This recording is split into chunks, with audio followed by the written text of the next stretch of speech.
we decided to do a marriage workshop because we feel it's really important and it's really needed today, because a lot of people are kind of confused about how to have a good marriage. They kind of know how to have a bad one, and they never really learned how to have a good one. And there's simple things you can do to make it better. And there's things that we're doing that make it worse. So what would you tell someone who's kind of like, I don't know, I really need to come? What would you say to them? Why? Well, there's no loss, there's only gain. And you're definitely going to learn something that's going to help you improve your marriage. And if you improve your marriage, you improve your life. Happy people have happy marriages, and they bring that happiness out into the world. And frustrated people tend to have frustrated marriages, and they bring that out into the world.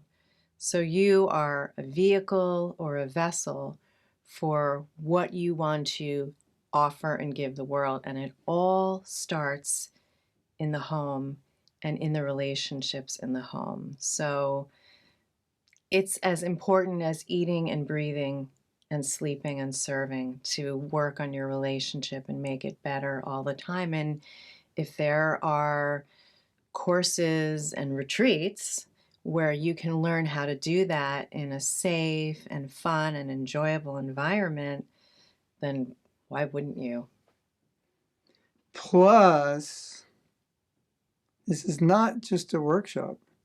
You could kind of see it like a night out, because you're going to be interacting with your partner, doing fun exercises. They're going to help you to get to know one another better. And so it's just by being there and spending that time together doing the exercises, your relationship is automatically going to improve. There's going to be a lot of bonding. So that everything you said is perfect, and I totally agree. Plus, just being there is going to be so beneficial. A lot of things that you're going to talk about are things that maybe you've never spoken about before, or you've spoken about, but you still need to speak more, or things have changed and you haven't spoken about them in a while, and you're going to need to talk about them.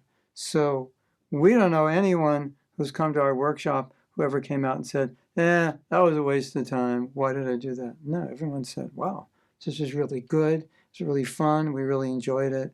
And we learned so much. And it's so simple. Some of this is so simple, but it's like, yeah, why didn't I know that? It's just so simple. And that's a lot of times it's the way knowledge is. It's just like, yeah, of course. Of course I didn't see it. Yeah. Yeah, you'll be learning and growing and having a wonderful time. And there's so many takeaways. There's so many skills and tools and realizations that couples get when they attend our retreat. And that's yours forever. So wherever your relationship is at when you start the retreat, it's going to be better when you leave the retreat.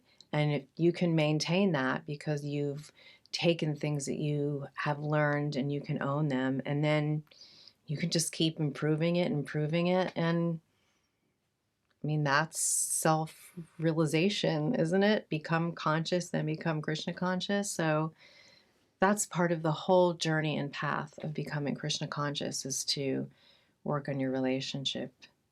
And also, it's an ashram. So just as if we are a brahmachari or vanaprastha sannyas, we could take courses on learning how to do that. They actually have courses for sannyasis, and now devotees are teaching courses for vanaprastha. And in brahmachari ashram, you have courses on brahmachari life. So it's an ashram, and it's probably the most difficult ashram.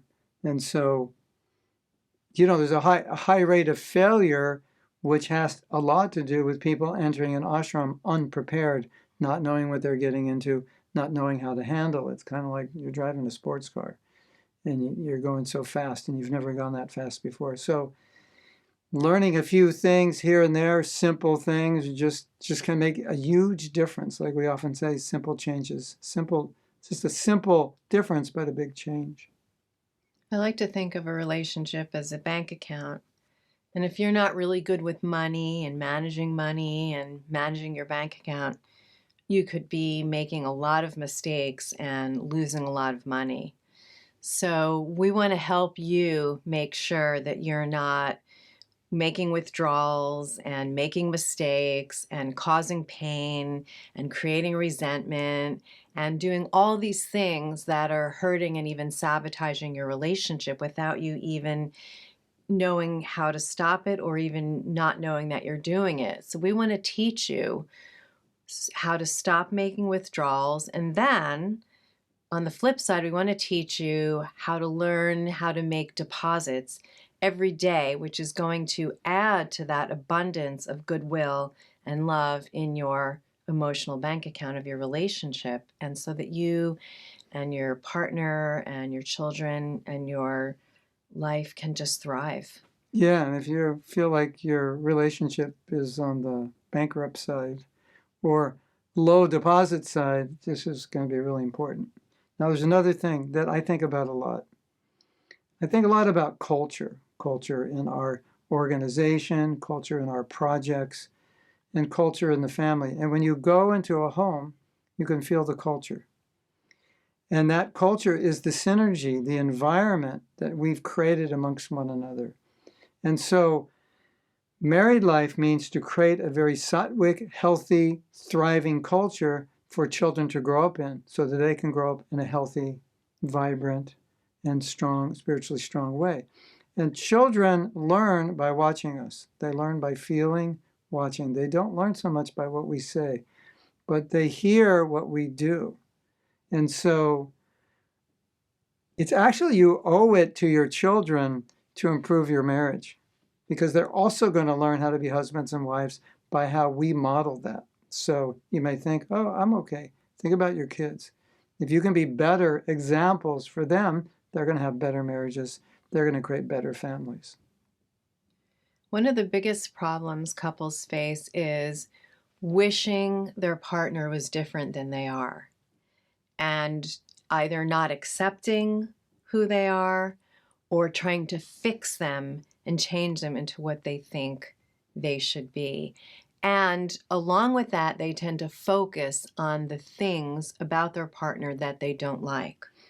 And that causes a lot of negative attitude. And when you're in a negative attitude, you can't even appreciate the very things that the person does offer, does have, or can contribute. And so you're really stuck.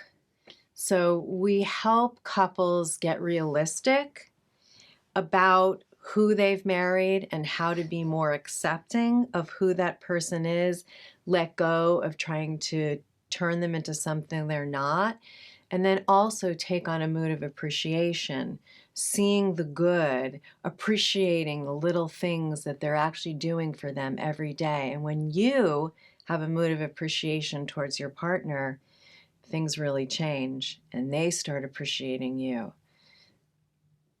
And don't forget, your partner is not perfect, although you thought he or she was when you first met them. But you get to learn that there's another person. And like John was saying, that's okay, because you married the person that you were attracted to. You just got another person, and that other person is also going to be a different person in 10 or 20 years. And we need to be able to adapt to the changes in them and their lifestyles and their way of thinking in an affectionate and responsible way so that we can navigate this marriage.